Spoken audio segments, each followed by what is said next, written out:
Bismillahirrahmanirrahim. Assalamualaikum warahmatullahi wabarakatuh. Perkenalkan, nama saya Ahmad Zainal Arifin dari kelas Komunikasi Penyiaran 1 dengan NIM 06.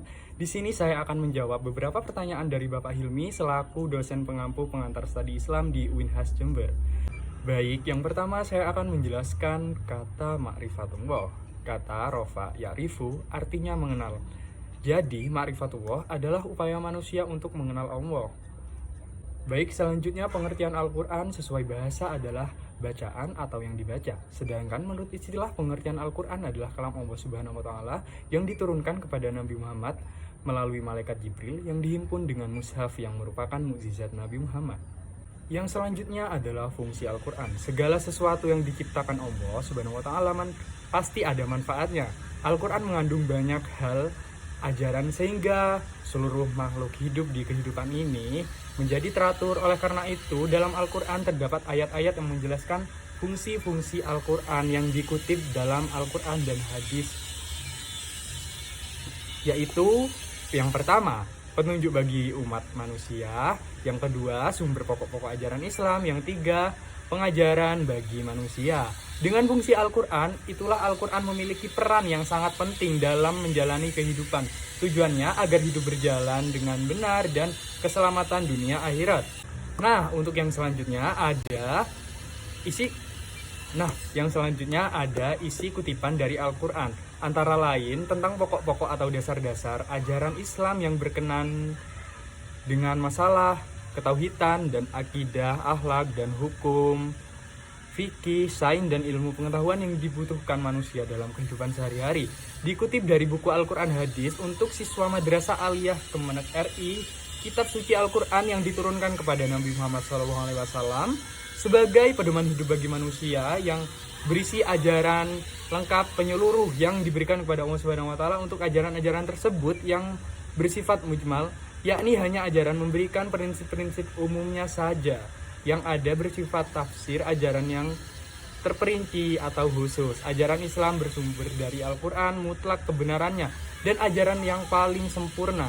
Ajaran Al-Quran di samping membenarkan ajaran-ajaran kitab yang sebelumnya dan juga bersifat tafsil, yakni ajaran terperinci atau khusus. Nah, baik, selanjutnya ada pengertian hadis. Dalam buku Mustahul Hadis dijelaskan hadis adalah sesuatu yang disandarkan kepada Nabi Muhammad SAW yang berupa perkataan, perbuatan, takrir, serta dan ikhtiwalnya adalah bentuk persetujuan Nabi Muhammad SAW dalam kiamat dan kesungguhan. Nah, berikutnya ada sunnah. Sunnah adalah semua yang bersumber dari Nabi Muhammad SAW yang bila dari sumber perkataan, perbuatan, pernyataan, dan berhubungan dan Nah, yang selanjutnya adalah sunnah khobar. Khobar mengacu pada pengertian berita yang disampaikan dari seseorang kepada seseorang lainnya. Menurut para ulama hadis, khobar bisa datang dari sahabat tabi'in, sehingga dikenal dengan hadis ma'ruf dan makruf. Mereka yang meriwayatkan khobar disebut al-khabari atau khobari.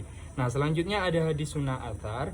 Athar adalah jamak dari unsur yang artinya kesan atau sisa sesuatu. Para ulama menggunakan istilah ini untuk perkataan dari ulama salaf, tabi'in, sahabat lainnya. Asar bahkan dibanding hadis khobar. Ada beberapa perbedaan antara Quran dan hadis. Diskusi yang terpenting diantaranya adalah yang pertama, Al-Quranul Karim Al-Quran adalah mukjizat. Yang kedua, Al-Quranul Karim hanya dijelaskan kepada Allah. Yang ketiga, seluruh isi Al-Quran ditulis secara mutawatir. Yang keempat, Al-Quranul Karim dari Allah baik lafal maupun maknanya. Dan yang kelima, membaca Al-Quranul Karim merupakan suatu ibadah. Nah, selanjutnya yang ketiga ada ijtihad nih. Ijtihad berarti mencurahkan pikiran secara bersungguh-sungguh. Umumnya ijtihad dikenal dengan proses hukum syariat dengan cara mencurahkan seluruh pikiran dan tenaganya dengan sungguh-sungguh. Jadi dapat disimpulkan jika ijtihad adalah penerapan dari salah satu sumber hukum Islam yang digunakan. Kedudukan ijtihad dalam sumber hukum Islam memang tidak dapat dikesampingkan karena ijtihad membantu para ulama dan umat muslim di zaman sekarang untuk memutuskan hukum pada sesuatu perkara yang dilakukan pada zaman Rasulullah. Dengan begitu dapat dikatakan bahwa kedudukan ijtihad setara dengan hukum Islam lainnya. Yang selanjutnya ada bahwa syarat-syarat mujtahid diantaranya ialah yang satu, menguasai ilmu bahasa Arab. Dikarenakan Al-Quran berbahasa Arab dan As-Sunnah diucapkan oleh Nabi berbahasa Arab. Dan yang kedua, mengetahui tentang Al-Quran dan pengetahuan masih naqs atau masuk. Dan yang ketiga, mengetahui tentang As-Sunnah. Ulama sepakat bahwa untuk melakukan ijtihad melakukan pengetahuan As-Sunnah, baik sunnah, qauliyah fi'liyah maupun takriyah terhadap objeknya. Yang keempat, mengetahui masalah-masalah yang telah disepakati dan yang diperselisihkan. Nah, baik yang kelima, mengetahui tentang qiyas dalam hal melaksanakan qiyas yang memadukan ilmu usul fiqh, mengetahui beberapa kaidah-kaidah qiyas dan fikih. Dan yang keenam, mengetahui tentang tujuan penetapan hukum bagi manusia.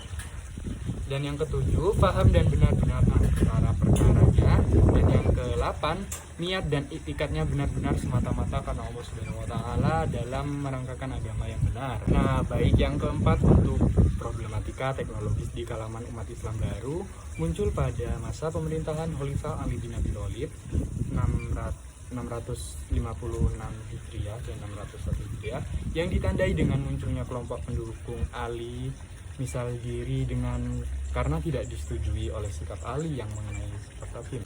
Baik, yang keempat saya akan menjelaskan aliran A'wiyah, yakni menolak takhim atau arbitrase sepenuhnya serta menganggap bahwa semua orang yang menyetujui takhim telah melanggar hukum Islam.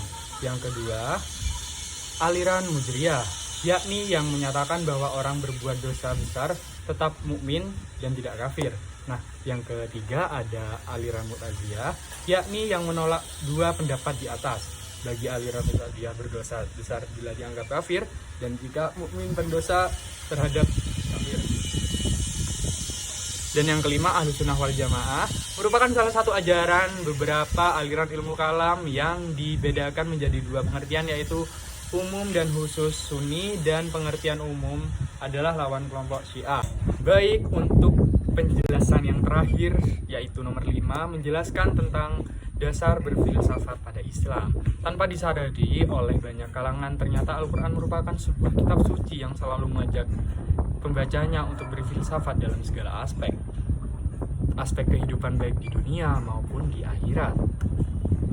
Sebagaimana yang telah diketahui bahwa karakter Filosof adalah berpikir dengan radikal, universal, dan rasional. 3 kerangka berpikir adalah Filosof, merupakan salah satu yang dianjurkan bahwa pemerintahan dalam mengalami Islam khususnya dalam ayat-ayat Al-Quran. Yang kedua yaitu bagaimana implementasi tasawuf dalam era modern ini. Sebagaimana halnya tasawuf secara umum, zuhud dan fakir dalam implementasinya di era modern tidak terlepas dari prinsip keseimbangan di antara duniawi dan ukhwari. Nah, sekian 5 penjelasan dari saya. Kurang lebihnya mohon maaf. Wassalamualaikum warahmatullahi wabarakatuh.